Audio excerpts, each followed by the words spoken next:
Hello, hello to all of my loved ones. This is Love Marlene of Love Marlene 411, your channel for all of the love things, the love we have for ourselves, our children, your spouse, significant other, your relatives, your friends, and any human that you encounter because the hope is when we love ourselves to our best and fullest potential, we will be able to show up able and capable of loving others. I appreciate every single one of my loved ones' family. Thank you so much for your support, your encouragement all the way through. So, welcome to another From Your Heart episode. I wanted to come in and to talk about this topic. It's a heavy one, it's a dark topic, a little bit. It's something that a lot of people don't want to talk about. Hi, Miss Jackie. How are you doing? Welcome. Happy Saturday. Appreciate you. Yes, everybody, if you could please hit the like. I definitely appreciate it. Thank you, Miss Jackie.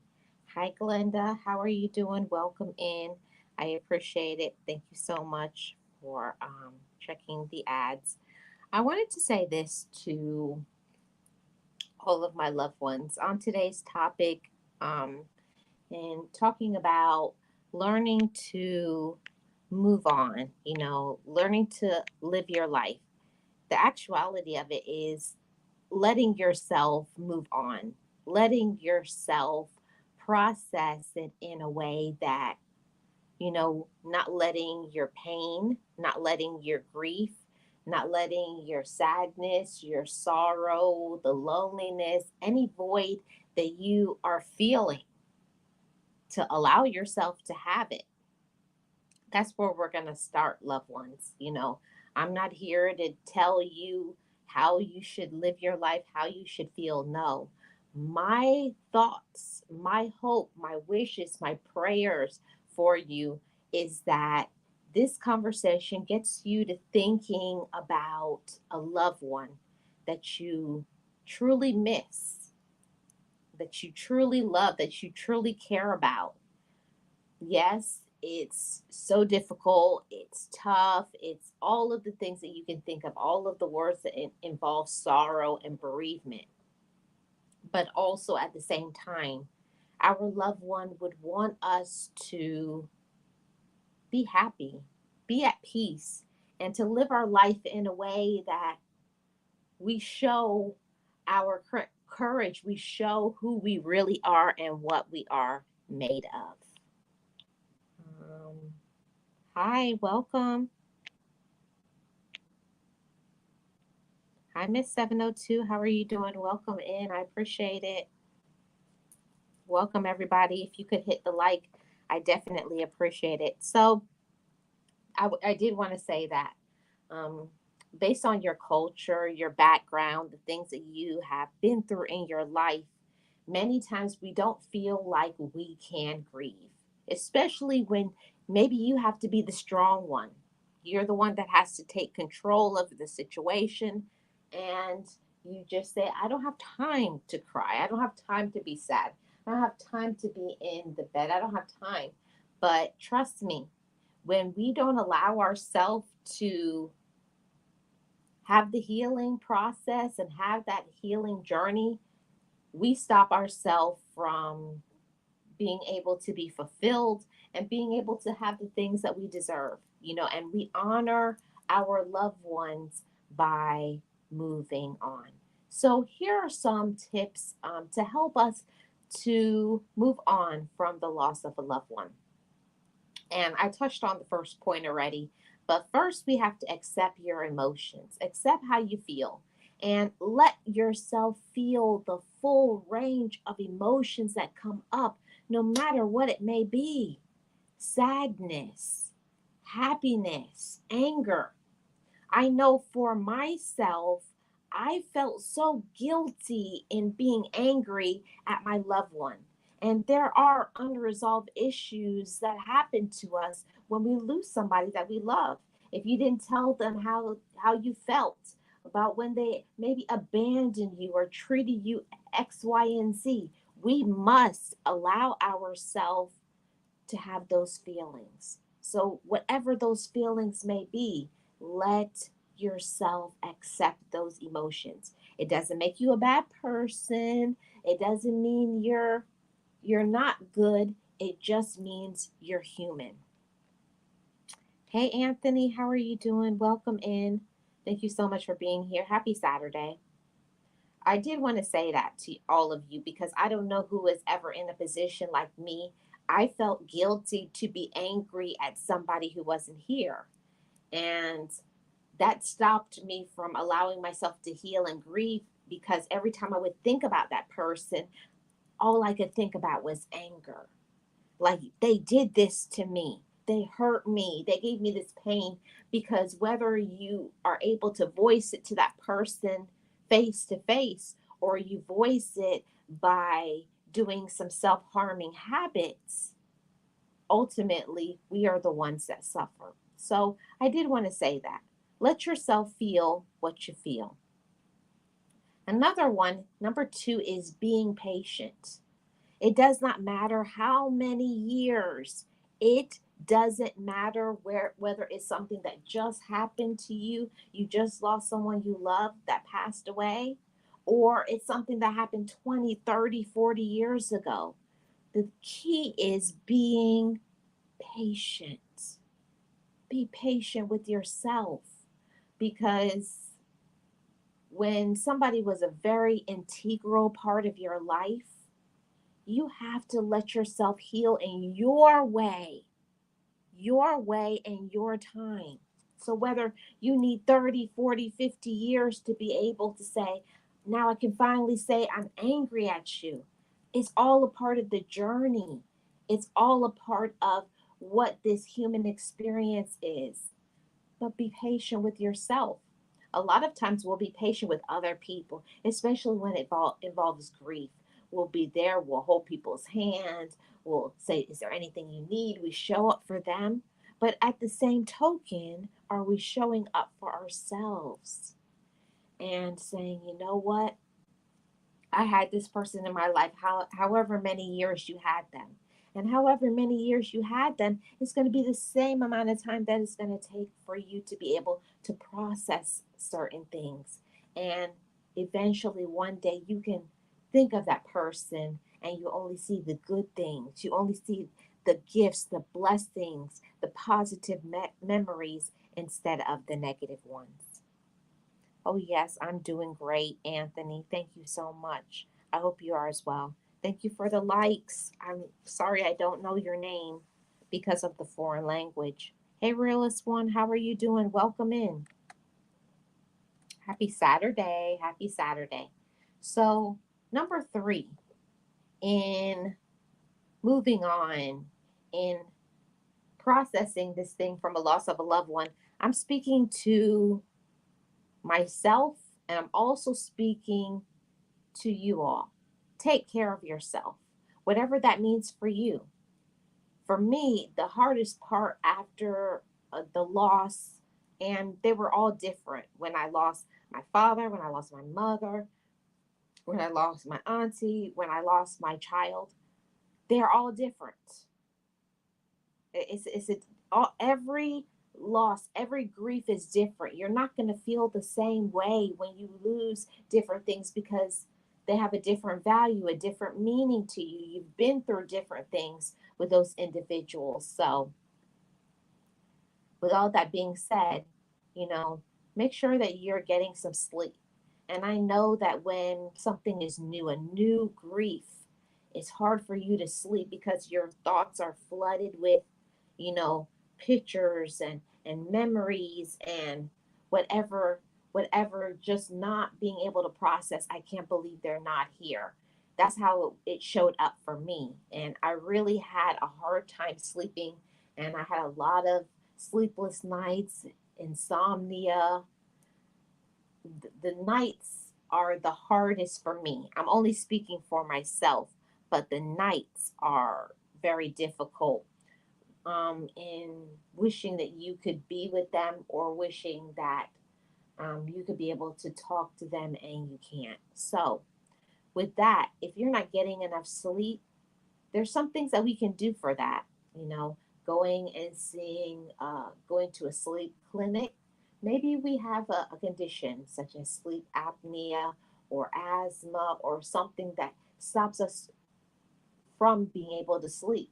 You know, I've learned in my years of being on this earth that there are certain things that really bubbles up to the surface when we go through things. So you may have already had some pre-existing conditions way before you lost this person. It exacerbates when we go through a loss.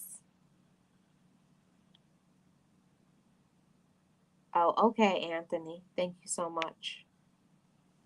So that's that, please get enough sleep. And, it's going to depend on the person. Some people need 4, some need 6, some need 8, some need 10. You know yourself. So make sure you're getting enough sleep. And this is another one that was so hard and it's hard for so many people when you're grieving or you're feeling sad, you're dealing with it that day. It's hard to eat. It's so hard to eat when you just feel so sad. You just feel so down. The last thing you want to do is eat anything. Or if you eat, you don't eat good things. You're eating junk food. So it's just an encouragement that we have to feed and nourish our mind, our body, and our spirit. That's a part of taking care of ourselves. So eat well. So maybe I should say eat healthier. And that being healthy and being well, it is a package. If we don't eat healthy, nourishing foods, we don't have enough energy to be able to exercise, to be able to think, to be able to sleep. So they all are tied in together. Also, this is something too that during grief, a lot of people start with the some very toxic vices such as drinking, alcohol, or even starting with substances. You know, you know what those substances are, you know, illicit drugs, things like that. And it could even be an addiction to pain pills, to sleep things, to help us to be able to take the edge off, because that's a problem for a lot of people. When you experience loss, you want something to numb you. And I say this from experience. I wanted something to numb the pain so that I didn't have to feel it. And for me, I had a combination of things that I did, because there's way more vices than just drinking or or drugs. There's also so much things that we can become addicted to. You could become addicted to food, you could become addicted to entertainment, pornography. There's a lot of things that you can get yourself involved in, some things, so that you don't really have to think about how you're feeling. There's a lot of things that can become a distraction to us, all because the pain we are feeling on the inside. So, just something to think about. Think about what's underneath. Why do I feel the need to drink? Why do I feel the need that I need that drug? Why do I feel the need to eat my pain away? It may be we just need to have a conversation. You may just need to shed some tears. You may just need to get up and to take care of yourself. I'm saying this from, with love. And it may sound silly to somebody who has never been through it, but I know when I was in that deep, deep pain, because I had lost my father and I lost my mother 7 months later. And a few months before I lost my father, I had a miscarriage. So I was really messed up after my mom passed away, because within 7 months, I had experienced 3 major losses. And it was to where I couldn't even get out of the bed. I was so down. I just laid in the bed like numb. not caring about life, just staring at the wall, staring into space. And I know a lot of people won't be transparent enough to say this, but when you feel in that dark space like that, in a major depressive state, the last thing you want to do is to take care of yourself. You don't feel like taking a shower. You don't feel like eating. You don't want to talk to anybody. You isolate yourself from the world. You're just like, I don't give a, you know, about anything or anyone, especially you don't care anything about yourself. But it is what it is. Marlene, I'm a transparent person.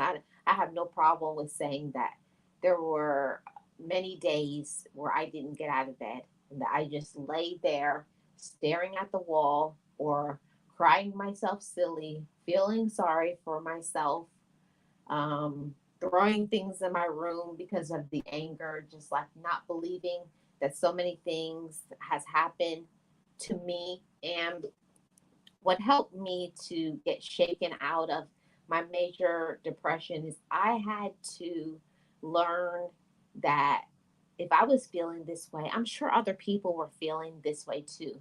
So I learned to transfer my pain into my power.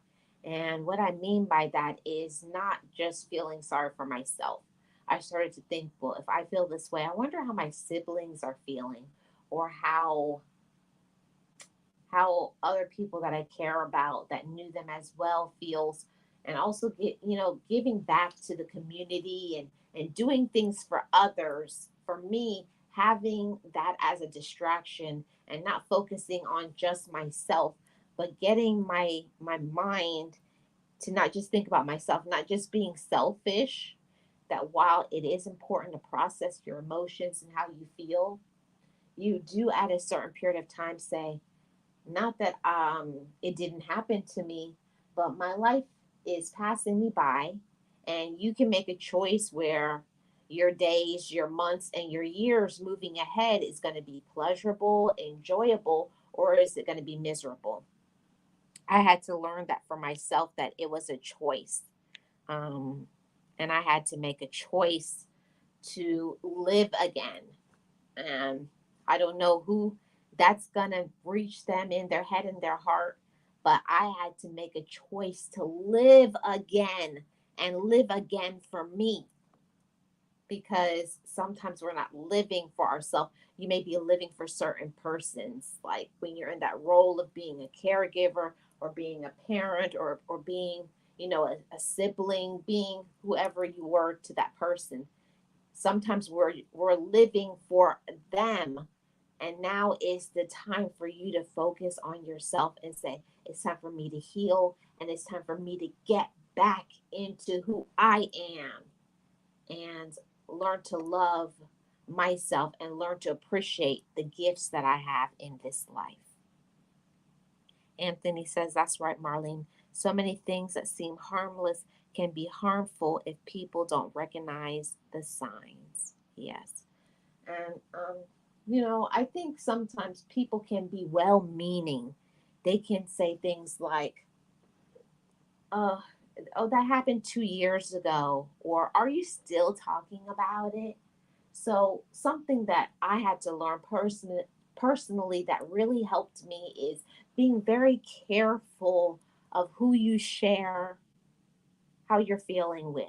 You know, you can't trust everybody with the deep things in your head and the deep things in your heart. Because when I was feeling like I wanted to unalive myself, when I was feeling like I didn't want to be there, like I wish I had went with them, when you're having thoughts like that, those dark thoughts, you really need the right people that are not going to judge you. So I will say that to anybody who is dealing with grief right now, or if it triggers you into, that's what this conversation is about. When you get the anniversaries of the loss, like the anniversaries of their passing, or the anniversaries of maybe when you used to do things together, for it to not take you into a spiral downward, for you to take that day and for it to be a day of reflection, one thing my therapist definitely helped me with was getting yourself prepared for that day, not just waiting and thinking, oh, I'm so strong, I'm going to be good that day. No, it's getting your mind ready. Like, I'll tell myself, okay, next week is going to be the anniversary. Okay. Next week is going to be the anniversary. So, what we're going to do, I keep myself busy. I make sure I have something that I'm going to do. Um, what I usually do every year on the anniversary of my father passing, I get myself involved in something that my father used to like to do. And I feel I honor him by doing the things that I know he liked to do. For my mom, I like to give back to the causes that my mother used to be involved with, and so on and so forth. So I hope that is something that gets you, your mind thinking.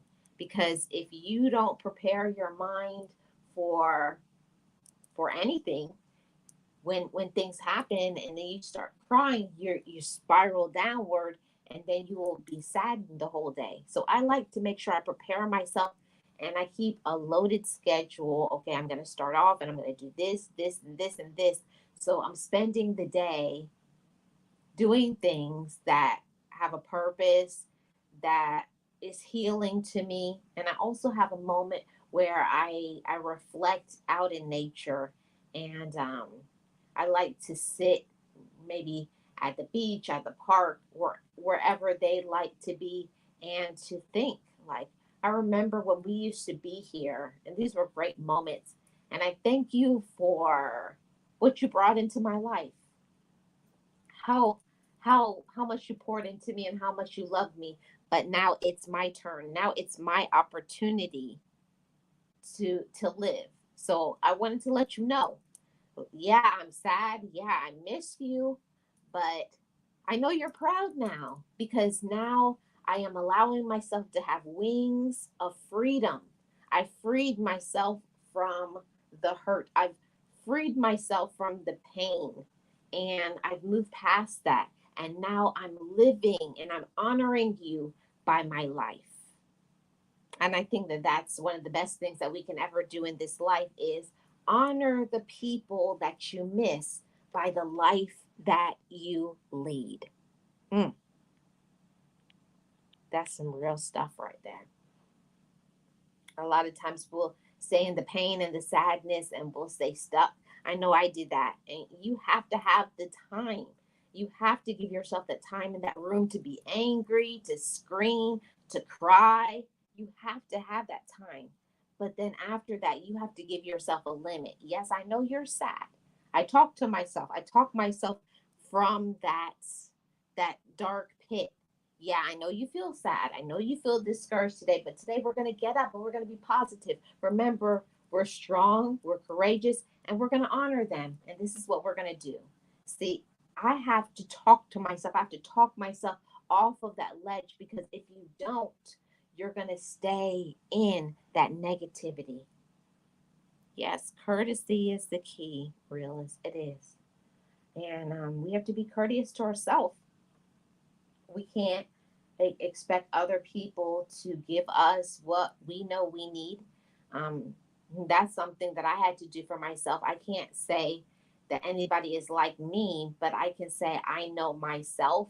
And I'm the type of person that feels that if somebody knows me, they should automatically do certain things for me. And it's not right. You have to speak up and tell people what you actually need. And I mean, word by word, play by play. Like, I need you to call me X, Y, and Z times. I need for you to do this. And it's those things that was really getting to me when people weren't giving me what I needed, but I was not speaking up and saying, you're not giving me what I need. And this is what I need because I expected it from you, but I know that you're not a mind reader. So that's just for somebody who is kind of like making assumptions. They should know to be here. They should know I need a hug. They should know I need someone to talk to. They should be here to hold my hand. They should be here to say, is everything is okay? They should, whatever it is that you need. Don't expect for people to be mind readers in your life. I feel that that message is for somebody. You have to advocate for yourself.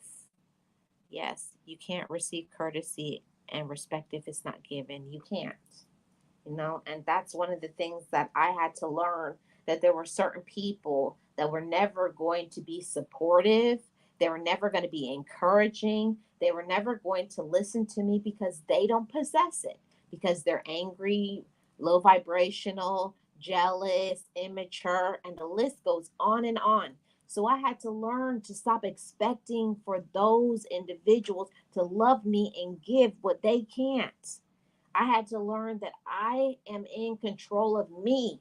I'm in control of speaking up for myself. So if I need a hug, I have courage now to say, I need you to come over. I need a hug right now. I need X, Y, and Z. I need to get out, but I don't have the strength. I can't drive today. So I need for you to drive me somewhere. I need to get out the house. But it's speaking up and advocating for yourself and finding your inner voice, and it's not easy, but it is possible. Yes, Jackie.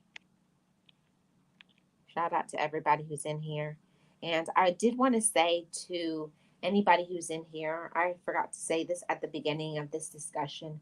I'm so sorry to anybody who has experienced loss, whether it's a parent, it's a child, it's a sibling, it's a significant other, it's a friend, anybody that you really loved and they're no longer here. I'm so sorry that they're not here with you. But remember, they're always with you in spirit. Um, Never forget that, something that has helped me to be able to put one step, one foot in front of the other is reminding myself nobody can take away my memories. Nobody can take away the love that we had from each other. Nobody can. So remember that. Remember the next time when you feel in that dark, low space, negative, feeling bad for yourself. Remember that. Remember that you are loved. Remember that they loved you. That's something that will get you through any pain. Remember that they loved you. Remember you are loved. It's just right now that it cannot be with you in person, but nobody can take away the memories. Nobody can take away the love. Nobody can take away what they brought into your life. That's a gift and that's a blessing. And don't forget that. Don't forget that. Let that be your strength. Let that make you strong and elevate you and give you enough courage to go on, even if it's just another day. And then the next day you pick up and say the same thing over and over again. Rilla says people want the treatment they aren't capable of giving. Yeah, that's a hard thing, that when it comes to loss, every single person is different. Some people want to be by themselves. They want to be sad and grieve on their own. Other people, like myself, I need to be reminded. I need all the hugs. I need the hugs. I need the kisses. I need all of the encouraging words. You're going to get through it. Everything's going to be okay. But I know that because I know myself and I voice that. And I call people and tell them, I'm not having a good day. I need you to remind me of my purpose. I need for you to remind me why I need to continue. And everybody needs reminders, but you can't expect that from people who don't know how to give it to you. And that's why I have accountability partners. I have wonderful friends that have turned into my family. I have a support from my support group. So you have to find your love with people who love you. You cannot expect to get love from people who don't know how to give love. And that's just what it is. Some people are not capable, they don't know how to give love, they're just selfish, or whatever the case may be. So you have to know who you can depend on, who is going to be loyal to you, who really actually loves you, and not the ones that just say they do. That's all the things that are important. It's not about what people say. It's our relative and they say they love you. And of course, what people say every time somebody passes away, I'm here for you. If you need anything, just call me. It's all lies. It's a line. It's something that people say to make themselves feel better, that they said something to you, but they don't actually mean it. It's not real. It's just something that people say at, oh, yeah, oh, I'm so sorry for your loss. It will get better. Hmm, interesting. But the majority of people really don't truly care about you. You find out who really cares about you when it's 6 months down the line, if they're still checking on you. It's the ones that remember you on the anniversary of the loss. Those are the people that's your circle. Those are the people who truly love you, that they remember, they've written it down, and they support you. I know today is a hard day. Every year I am blessed, and that's nothing but a blessing for me. Every year I get the reminder. I know it's a hard day for you, and I know you're probably not going to call me or even reply to this message, but I want you to remember how much I love you. I want you to remember that you were loved by that person, and I want you to continue on. Don't give up. Those are the things that we need. And I'm grateful that I have a circle of people who love me that purely. I don't I feel like I don't even deserve the purity of their love, but yet they give it to me still. That's a gift. So let's get into the next one. What are some tips of moving on from the loss of a loved one? This is one thing that is so hard sometimes for ourselves, and that's being kind to yourself. You don't have to be happy. You don't have to pretend everything is okay. You just experience a major loss. You don't have to walk around smiling. You don't have to pretend like everything is okay when you're not. It's okay to not be okay. It's okay to be messed up in your head. It's okay to cry. It's okay to be in the fetal position, because I know I've done it many times when I'm grieving, just in the bed, in the fetal baby position, hugging my pillow, crying my eyes out. That's normal. That's a part of being human, that I feel, that I hurt, that I go through things. But also allowing yourself to have those moments and to not feel guilty. I will no longer let other people guilt me. I don't care where I am, whether I'm on the street, whether I'm on a live stream. If I need to cry my eyes out, I'm going to do that anywhere I am. And I will not apologize for it, because I know myself. And I'm not going to keep myself in pain. I'm not going to hold it in. I'm not going to do that. And if it makes other people feel uncomfortable, I always say, then that's a you problem and not a me problem. I let myself feel what I feel whenever I feel it. I'm woman enough to say, I'm not going to hide. I'm not going to be embarrassed. And other people will feel ashamed. And, oh, don't cry. No, I'm going to cry because I deserve to cry, because I'm mad, I'm angry, I'm sad, I miss them, whatever it is.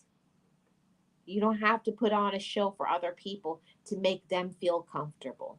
That's something that I have learned in my grieving process, that me freeing myself is going to make other people uncomfortable, because not everybody is in tune with their womanhood or their manhood enough to be able to let you have yours. See, that makes them feel uncomfortable, so they don't want to see it, because they want to control you. No, no, don't cry. No, no, don't cry here. Go in the other room. No, I will not. And I will not be around people who make me feel bad for being human. This is another point. Seek help. This is a major part of my healing, my happiness, my joy is seeking help. Now, I'm not telling you how to seek help. All I'm saying is seek help, whatever that is for you. For me, It was grief counseling. I got into a support group, and every single Sunday, I go to my grief counseling online and I listen to others. And they talk about their pain and their sadness and what they're going through. And I may not feel it that day, but another day, maybe during the week, I'll have a moment and I'll remember what somebody else said, and it will help you to get through it.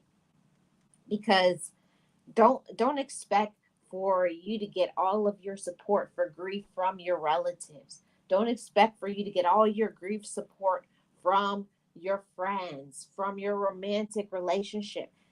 Seeking help is something we have to do for ourselves. We have to do it. You have to do it for you. If you know you're not coping well, it's nothing wrong with saying, I need help. Those are three words that as adults, we get very embarrassed. I'm very embarrassed because we feel like we have to be perfect for everyone. And, oh no, what will other people think about me? And oh, I may seem strange or weird because I need support. No, it makes you real, it makes you human. It means you have feelings and you're not a robot. We feel, we bleed, we grieve, we're sad, we miss them, we have loss. All of those are normal.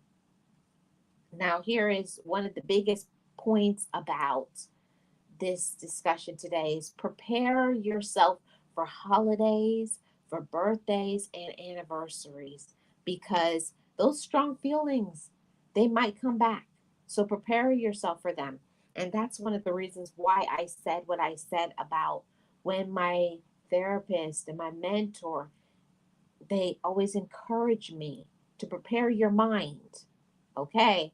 And you have to say this out loud, not just inside. Don't be afraid to speak out loud and say next week or tomorrow or in a few days. And I gear myself up for it. Okay, it's 7 days until the anniversary of X, Y, and Z. And this is what I'm going to do. I'm going to be patient. I'm going to take a deep breath. I'm going to, if the tears come, I'm going to let them come. But I'm not going to let it get me down. I'm not going to get into bed. I'm not going to feel sorry for myself. If I need support, I'm going to reach out. I'm going to talk to somebody. But those are the things that we do because we love ourselves. That's what I wanted to say to all of you. Because we love ourselves, we are willing to do these things. Okay? I have four more points before we get out of here. The next one is don't compare your grief to others. This one is so important. It's so important, loved ones. So important. Don't compare your grief to others because everyone grieves differently. How your mom, your cousin, your friend, your workmate, your whoever. Everybody does differently. Some people want to talk about it, other people don't. Some people want to journal about it, some people don't. Some people want to get out, some people want to stay home, some people just want to relax. Everybody is different, and how you need to grieve is how you need to grieve. Don't feel bad, don't feel guilty, but let yourself do what you need to do so that you can be well and you can be okay. Yes, Miss Jackie, grief has no expiration date.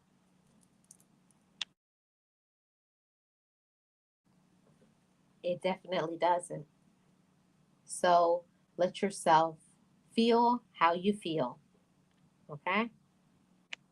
Yes, everyone is definitely different. And that's something that I had to learn. And it kind of irritated me because how I remember when my mother passed away. And my mother passing away, that was a shock because I was at work. I had talked to my mother the night before because she was going to a doctor's appointment and she was telling me how she was so anxious about going to the doctor because my mother had white coat syndrome. And if you guys don't know what that is, it's every time a person is going to an appointment, whatever doctor it is, they get themselves so worked up that every time their blood pressure is always high every time they go to the doctor. they don't sleep the whole night. It's like, so, she had that. And I said, Mom, it's going to be okay. I know, you know, I know how you feel, because you voiced this. And I want you to know it's going to be okay. I said, I'll talk to you tomorrow. But that was the last time I talked to my mother. But then I got the call that she coded and she was in the emergency room.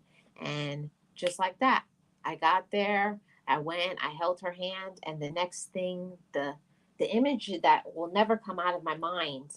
And let me say trigger warning, because not everybody can handle this, but this is something that is always in my mind and I can never unsee it, is when you see somebody coding in the emergency room and they have the pads and they're jumping their body, clear and jump body, clear, jump body. And they kept doing it. And, they came to the family and they said, she's not coming back. That, when you hear those words, it's like, try again, try again. They tried until they're like, she's not coming back. And, and asking for permission for us to let her go. That one was that's when I remember dropping to the ground and like, no, this can't be happening. This is a complete nightmare. It felt like a nightmare and still feels like a nightmare. So, to anybody who has seen somebody pass in a tragic way, if you've ever seen somebody die in a tragic way, whether it's you see that people trying to restore their life, or you see somebody, bleeding, or you've seen some crime being committed, um, when you see it, you can't unsee it. It's always in your mind. So how I had to learn to cope with that, I have to remind myself when I have that picture and I can feel the tears coming. I have to remind myself, Marley, you did everything that you could. You and your siblings, you did everything you could do to save her. You're a good daughter. I have to remind myself of that. You're a good daughter. You did everything you could. You tried your best to save her, but you couldn't save her because it was out of your power. See, that always makes me feel good. It always restores my power, my energy, because I feel like maybe I could have done more, and I shouldn't have went to work. I should have went to her doctor's appointment. These are all the things that in my mind, I drove myself crazy for like the first year. I should have went with her to the doctor. I shouldn't have, I shouldn't have went to work. I should have been there with her. I should have been there with her. And we beat ourselves up over things that we can't control. So to anybody who is dealing with that, I could have done more. I should have done more. Please stop. Please stop. Okay? Thank you, Jackie. I appreciate it, Anthony. I know that was and is a very difficult experience. Yes, it's very difficult, and everybody processes things a different way. But they did my aunt the same way. They worked on her for almost an hour. Yes, Miss Jackie, I'm so sorry for your loss. And it never gets easy. It never gets easier. But what I've learned is that while the situation will not change, what can change is how we look at it. And that's why I feel empowered. And that's why I can talk about it. I'm going into next week. When is the 17th? I think it's a Thursday. Whatever the 17th is, that's going to be um, my parents' 60th wedding anniversary. And that day is always hard for me. May 2nd is hard for me because that's when my mom passed away. Um, July the 22nd is when I miscarried. So I have a few days in my life that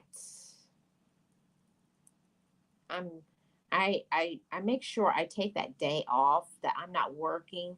I take it as a day for my self-care, for my mental health, my well-being, not because I'm taking it so that I could be in the bed feeling sad for myself. I take it as a day for my personal healing and development, to be able to be out, to be able to think about what I had and the gifts I have, my blessings.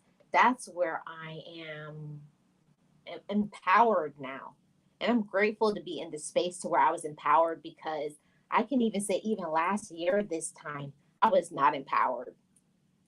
I think I have videos from last year where I was talking about this, and I was crying, I was wiping my eyes, and this year I'm talking strongly. So that means I'm getting stronger, I'm getting better, I'm I'm learning to cope with it, because you never get over it.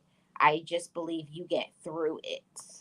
And that's what I want to say to everybody. Don't think that you have to get over it, because you will never get over it. But you can get through it moment by moment, day by day, month by month, and year by year. That's what's important. Getting through it, not over it. Because I will hear people who are very negative say things like that. You're not over it? Like, when are you going to get over it? And I'm going to talk about miscarriage on another from my heart to yours, because it's a lot of things that people just don't understand. Unless you've had a miscarriage, you can't understand certain things. So that's going to be a conversation for another day. But we have um, three more points. This is one that's major in the healing process, and that's forgiving yourself. And I know what you're going to ask me: forgive yourself. Yes, forgive yourself, because sometimes we hold ourselves back from processing it. I don't want to talk about it. I don't want to talk about it. I don't want to deal with it. Nothing, like, you push it to the background because you don't want to face it, because you don't want to believe it, because you don't want to feel it. I had to forgive myself. I had to forgive myself for not letting me cry. I had to forgive myself for not doing the things that I needed to do that was healthy for me, that helped me to relieve my stress, so that I could have adequate rest, so that I could be empowered, so that I could be supportive of others, being supportive of my siblings. And that's something that we cannot be until we were healthy. I had to forgive myself that I'm human. I get sad. I experience these things, but I am not my situation. I'm just a woman. And you can replace this if you're a man. I'm just a man. I'm just a man going through this life. I'm just a woman going through this life. And I forgive myself for not letting myself let things go that I can't control.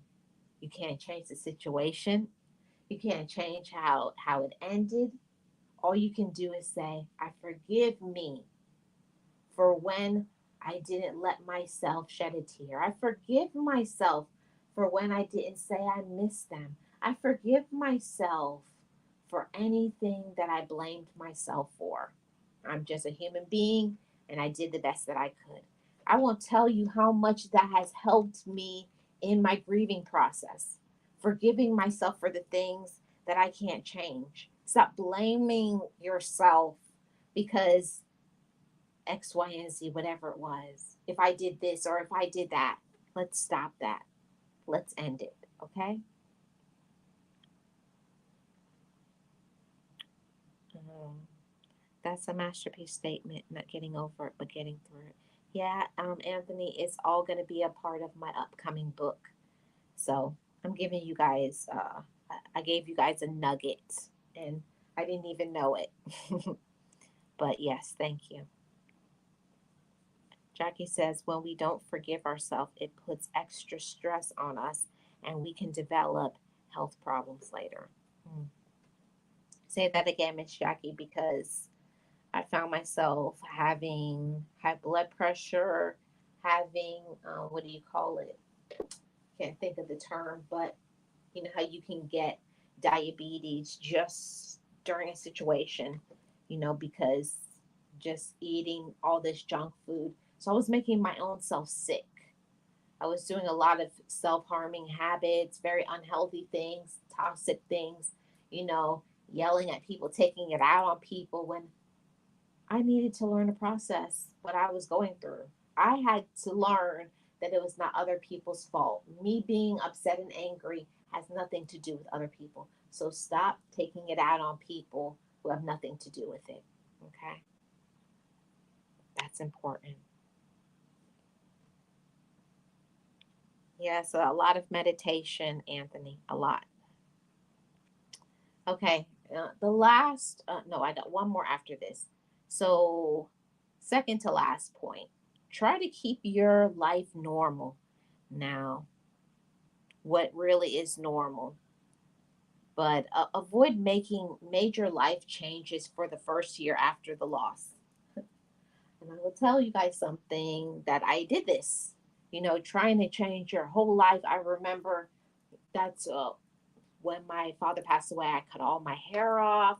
I I gained all this weight because I thought I needed to completely change me. I was like, it's going to be a new me because my life is so different.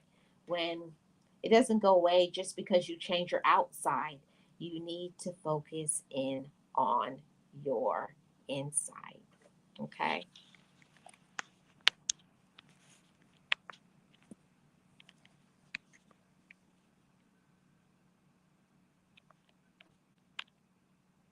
I don't know what happened to my chat. My chat just disappeared. Hold on. Okay. There we go. Now it's back.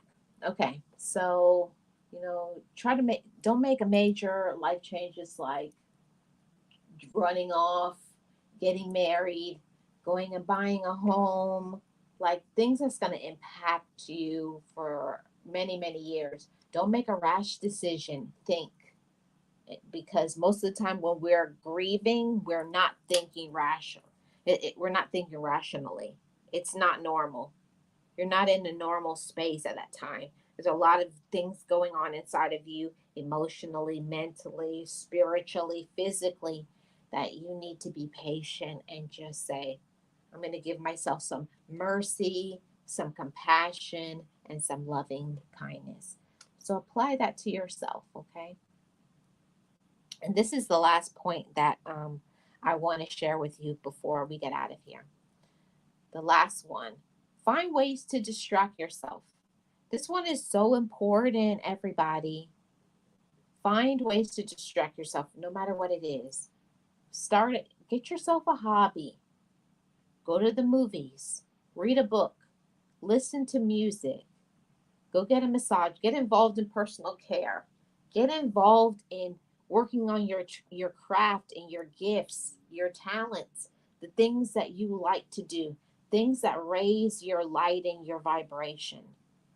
Find ways to do things that keeps your mind off of how you're feeling and get into the things that help to restore you to your levels of peace, okay? And I appreciate that, Anthony. Find ways to get into the things that restore you. You, not your kids, your siblings, your significant other, your friends, you. What gets you back to feeling like yourself again? Because when we go through these losses, we don't feel like ourselves. So find a way to make yourself feel normal again and get into something that you enjoy. It's very important during this time to make sure you're doing things that make you happy. Not talking about who you're with and making others happy. No, what makes you happy? What is a good distraction for you so that you can keep positive and you can keep yourself in a normal routine of day-to-day life. You have to do some things to make you feel good about yourself. And this is the last point that I'm going to say. Um, Grief is a normal part of dealing with loss. Don't get it twisted. Everybody grieves, but it's just in a different way. And it can involve a mix of good days and bad days. You're going to have your highs, you're going to have your lows. And yes, depression is a natural reaction to loss, but it's different from grief in that the feelings of emptiness and despair are constant. See, depression can just be, you can have seasonal depression, you can have, the yearly depression, but it's different from grief because grief is a lifetime. It's just how you allow yourself to be in that moment, and to tap into it. This is how I'm feeling today. Don't be afraid to speak out. Today I'm feeling very down. I'm feeling very discouraged. I'm feeling very sad. And don't be afraid to reach out to your core people who truly care about you and love you. Today is not a good day. Today, I need some support. Today, I need some encouragement. Make sure to use your words and be specific. And don't expect for people to read your mind and to know what you're going through and dealing with. We must express ourselves, we must communicate and not expect for people to know how we feel. I hope everything that I was talking about today, I hope it was transparent. I hope it was supportive. I hope you didn't feel like I was pointing fingers at you or making fun of you. This channel is all about feeling supported, encouraged, and loved. And that's why I wanted to talk on this topic today on Love Marlene 411, because I couldn't talk about loving myself unless I was transparent enough to say, I've hurt. I've been sad. I've been depressed. I felt lonely. I feel discouraged. I get down. A lot of times people don't understand when you're a positive person that you have those dark days, that you do have dark thoughts. But I allow myself to vibrate higher. When I'm in that mode and I feel down and depressed, I know to call somebody. I know that I need to get up. I know I need to get up and leave the house. I know I need to give back. I know I need to support others because when I give to others, I'm speaking for me personally. When I give, I feel that I receive. So I hope something in this message has helped you, has supported you. And I want you all to know, anybody who is experiencing and feeling grief today, I want you to know that you're not alone. There's millions of people who experience loss of a loved one every day, but not a lot of people have the courage enough to speak out. I hope that this conversation is giving you enough empowerment to say, you know what? I may not be able to talk about it yet, but now I can write it down and I'm going to say, I feel sad today. I feel discouraged. And maybe before I wouldn't reach out and say, I need some encouragement. I need you to tell me why I'm important to you. I need you to tell me that I have value. Yeah. Speak how you feel, and how you feel is very important. I appreciate every single one of you. Thank you so much, Anthony. Shout out to Anthony, Jackie Gaines, realist one here. Everybody who came through and supported me. I definitely appreciate every single one of you, and I hope that in some way I'm not able to be there in person, but I hope my words, I hope my thoughts, I hope me sharing where I am in my life will in some way be supportive to you. Yes, it's not what we do with our grief, it's how we handle it. Amen, Miss Jackie. Thank you guys so much for tuning in. Thank you for your support. This is Love Marlene 411, your channel for all of the love things, the love we have for ourselves, your children, your spouse, your significant other, your friends, your relative, and any human that you encounter. Because the hope is When we love ourselves in a positive, healthy way, we are able to give positive, healthy love to others. I appreciate every single one of you. Make sure if you're watching in the replay to leave me a comment in the comment section below. And don't forget to tap that like and subscribe. Share this with a family member, a friend, anybody that you feel needs some support in this very sensitive topic. And I'm with you. Remember, you're not alone. Keep your head up. And I'll see you guys on the next one. Yes, have a great evening. Yes, please run a playlist. I definitely would appreciate it. Thank you, Miss Jackie, and everybody else. Everybody have a great rest of your evening, and I'll see you guys on the next one. Bye bye, everybody.